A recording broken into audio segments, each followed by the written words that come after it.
Users are the financial blood of YouTube. Without us, they don't exist. Now that we've established the balance of power, let's see if we can get YouTube to play ball. I've tried half a dozen times to contact YouTube over vote-bot attacks and flagging campaigns that constantly seem to stream over this and other channels. Interestingly, the only time I ever saw a response from YouTube was over a phishing email I received from someone claiming to be a YouTube representative. They'd given their channel an official look by embedding a featured video from YouTube's official advertised channel.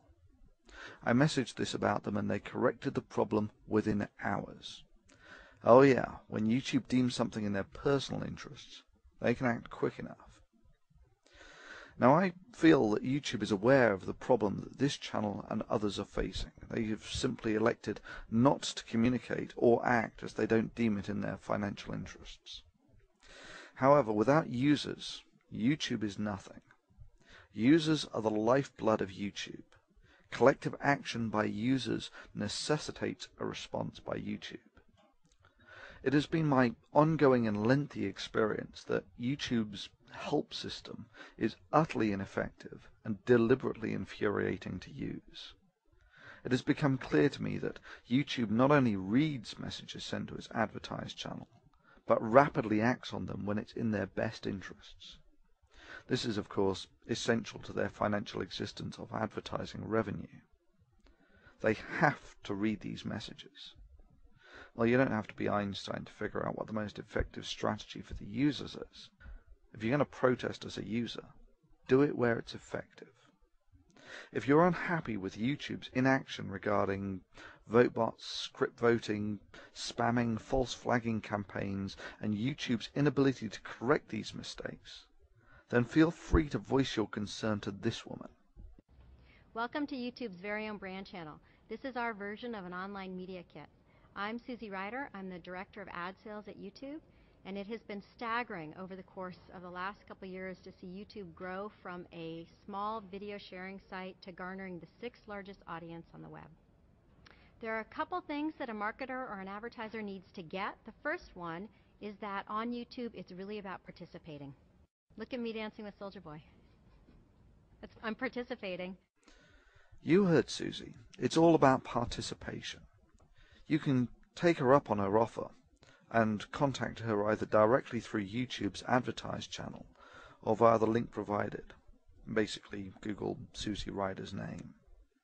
Now, I have no doubt that a company like YouTube will do their best to get the spam filters on this first thing Monday morning.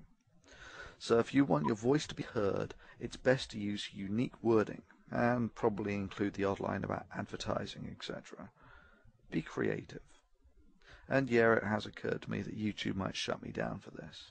I'm sure they could spin this into a violation of some sort. Hell, the guidelines are so vague that anything could be a violation. Well, anyway, that's for them to do the cost-benefit analysis on.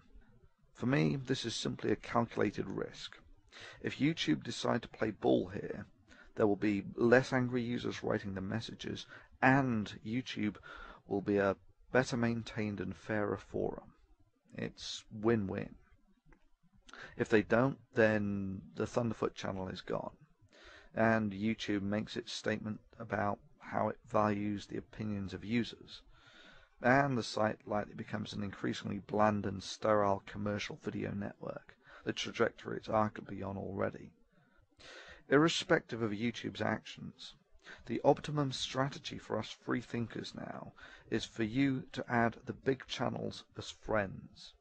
Basically, this allows us, when someone brings a vote-bot attack to our attention, to alert thousands and maybe even tens of thousands to the problem. This is a form of workaround for dealing with symptoms. Only the system engineers can provide a cure. And yeah, that's you, YouTube. Users, the time has come for you to decide if YouTube's inaction to correct the willful abuse and the detrimental effects that this has had on your experience of using YouTube merits you writing to them. Your collective actions will decide the outcome. To a very large extent, you, the YouTube community, will get the forum it deserves. Success or failure now lie within the hands of the users. It is time to choose your path.